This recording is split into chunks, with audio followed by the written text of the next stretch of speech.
ბათუმის ტურისტული ობიექტების მართვის სააგენტომ ბულვარში ახალაშენებული საზაფხულო თეატრის კონდიცირების საკითხის განხილვა დაიწყო. ბათუმის კინოფესტივალის მენეჯერი ზვიად ელიზიანი ფიქრობს, რომ ამ პროექტში საზაფხულო თეატრის დანიშნულება თითქმის დაკარგულია. მისი თქმით, ზაფხულში თეატრში მაღალი ტემპერატურის გამო არაკომფორტული გარემო იყო. აგვისტოში, როგორც ამბობენ, კი სიცხეა და ალბათ თვითონ შენობის ფორმატიდან გამომდინარე, ალბათ თავიდანვე არ იყო სწორად დაპროექტებული. თუ საზაფხულო თეატრია, ცხადია, საზაფხულო თეატრი რაც მოისაზრებოდა, ღია სივრცე და ასე შემდეგ, ისე უნდა იყოს, რომ თქვათ, არ მოითხოვდეს კონდიცირების სისტემას, ანუ ბუნებრივად უნდა ხდებოდა ეს ვენტილირება. ესწრებოდი, რა თქმა უნდა, კონცერტებს, რაღაც ღონისძიებებს და ვიტყოდი იმას, რომ ხალხი ტოვებდა იმის გამო დარბაზს, რომ არ არის მაქსიმალური კომფორტი შექმნილი ყურებისთვის.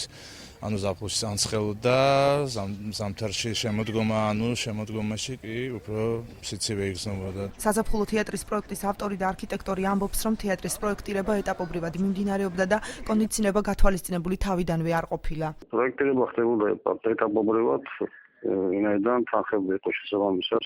ჯერ კონსტრუქციული ნაწილი იკეთებოდა სამშენებლო ნაწილი, მერე შიგამოპირკეთება, აქედან გამომდინარე თავიდან პროექტი არ იყო ჩადებული კონდიციონირებული ვენტილაციის.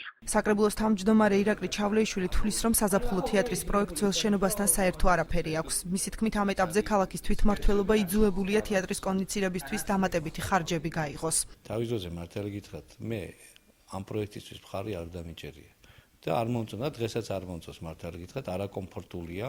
ზაფხულში რო შევედით, სიცხე იყო, ზამთარში სიცივეა, დამატებითი ხარჯების გაწევა მოუწევს თვითმმართველობას. ჯერ მართალი გითხრათ, ეს პროექტი არ შემოსულა, თუმცა იძულებული ვიქნებით ხარი დაუჭიროთ. ბათუმის მერიის არქიტექტურის სამსახურის ინფორმაციით, საზაფხულო თეატრის მშენებლობისთვის ადგილობრივი ბიუჯეტიდან 7.400.000 ლარი დაიხარჯა. ირაკლი სურმანიძის განცხადებით, ამ ეტაპზე ქალაქის მერიას კონდიცირების სისტემის პროექტი შესყიდული არ აქვს. კონდიცირების პროექტის შესყიდვა ქალაქ ბათუმის მერიის მიერ არ მოხდარა. მოგეხსენება, ჩვენ შევისყიდეთ პროექტი, კერძოდ ეს არის სრული არქიტექტურული სამშენებლო პროექტი, რომელიც მოიცავს სხვადასხვა ნაწილს, კერძოდ ეს არის არქიტექტურული ნაწილი, კონსტრუქციული ნაწილი, საინჟინრო ნაწილი, ელექტროგაყვანილობა და ასე შემდეგ. აღნიშნულ პროექტში კონდიცირების პროექტი ცალკე შესული არ ყოფილა, ანუ მის შესყიდვა არ მოხდარა.